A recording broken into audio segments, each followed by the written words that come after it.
Hello guys and welcome to Roadforks Offbeat channel. Today we will explore some Roman aqueducts, so stay with us to see what's all about. Smile!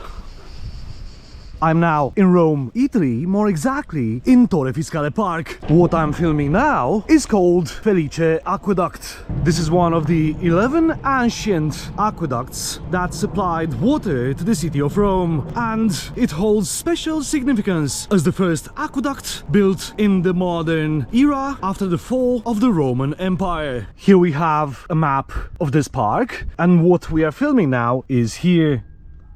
And behind me is another aqueduct called Claudio. Is that one? Let's continue filming the Felice Aqueduct, and what we have in front is an example of how the Romans have reinforced the walls of it. From this angle we have a better view of this wall reinforcement. On the same aqueduct, we can see also these pictograms. I don't know exactly what they are, but I know when they have been made. It's shown here that they have been drawn in 1973. As can be seen, this aqueduct is showing a lot of arcades. We've got another pictogram here that's showing most probably a church. A little bit of guidance here, and behind me there's a villa. This is called Vignace. In English, Villa of the Old Vineyards. This Vignace villa looks like is a simple Roman building. Our location is here. From here we have a nice view on its garden. Look how nice it is.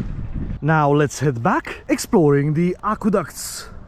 At the middle of this Felice Aqueduct, we can see the remainings of a painting. I can see from here a kind of a Jesus face. Okay, looks like this is a fountain, or was a fountain, called Fontanile di Benedetto. And here we have the information about it in English.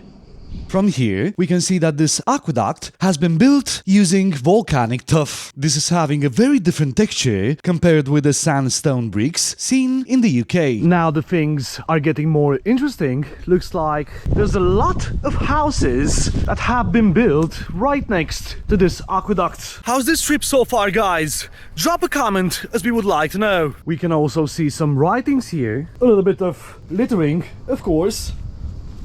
A kind of a shelter for homeless people. I believe someone's living here now, so I'm invading its privacy. Am I? Whoever is living here modified the structure of this aqueduct. You can see here that these are modern bricks. Probably they put them for hindering the view on their garden. Let's swap to the other aqueduct from here, called Claudio, which is the one in front. This is also called Aqua Claudia and intersects with the other aqueduct called Felice at that tower from there, called Torre Fiscale. By having a closer look at this Claudio aqueduct, we can see how meticulously it was built and how well preserved in time it is. Just forgot to mention that its construction started in 52 AD. I wonder if the modern construction methods are better than this one. This is such a great escape from the noise of the city. Locals come here to walk their dogs, jog, or just read under the shade of a pine tree. We have also benches there, as can be seen. To be honest with you guys, it's a really nice place to sit and read a book. Walking on this alley is amazing, guys. From here we can see that these arcades preserved well in time. I mean, have a look also at this one. It is amazing to see how Romans used these kind of small bricks for building such massive structures. Now let's see how Claudio Aqueduct is looking from the other side. Right, these arches are still standing 2000 years later. No steel, no concrete like we know it, just stone, brick and Roman genius. The view from the other side of Claudio Aqueduct is indeed amazing. Can you see here how they built the bottom arcade? Look how the bricks are positioned. One funny thing I have seen now is that we've got corn growing along this ancient structure. This is nice. In case you're planning visiting this park with your family, they have here also an amusement park. Going back to the map, the amusement park is here. So you can find this park between Via Tuscolana and Via Appia Nuova. It's not difficult to find it. Just forgot to mention that this park is directly connected to the oldest street or road from Europe called Appia Antica. Look what a contrast here. You've got an aircon there and this ancient structure. Here we've got another guidance here that basically says the area is a private land. One of my favorite things at Torre Fiscale is how it blends nature and Roman ruins. Private land, but open to the public, which is amazing. And of course, right at the park exit, we've got another private property. This guy is smart because right in front of his private property, there's a fountain. You see how long is this Felice Aqueduct? Right at the end of this park, there's another two pieces from Claudio Aqueduct. Basically, they are on the people's yards. Also, that piece of Claudio Aqueduct belongs to private property. We are heading now to this tower called Torre del Fiscale. This used to be the intersection point of 6 aqueducts. Would you visit this place? Drop a comment, as we would like to know. Nowadays, we can only see the ruins of 3 of them. Felice, Claudio, and this one called Policarpo, from which 2 of them we have already filmed, Felice and Claudio. We are closer and closer to the tower now. Basically, this is another Roman masterpiece.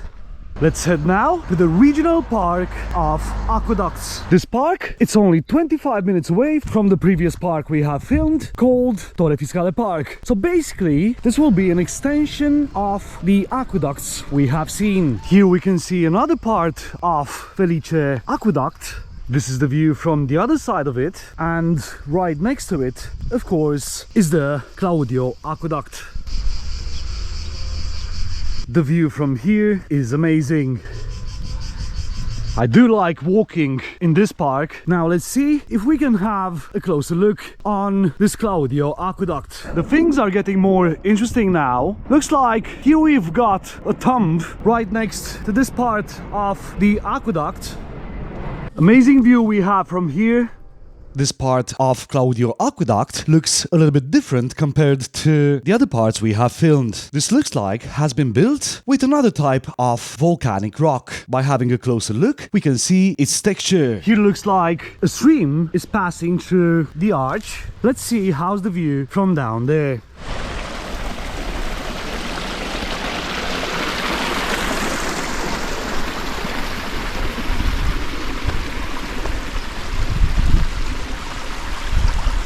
These arcades are looking way more different compared with the ones we have previously seen. We've got also a natural bench here. That's nice. Right, let's carry on. In a short conclusion, I would say that both parks worth being visited. You just have to make some time, some free time. I would say one day would be enough for seeing both places. Of course, there's much more to discover in this park, but for now, I think it's enough. Here we have a map of both parks we have filmed. Here's the Torre Fiscale Park. And here, the regional park of aqueducts. You see how huge is this area? If you're planning visiting Rome, make sure you're not missing this spot. So guys, if you like the video, subscribe.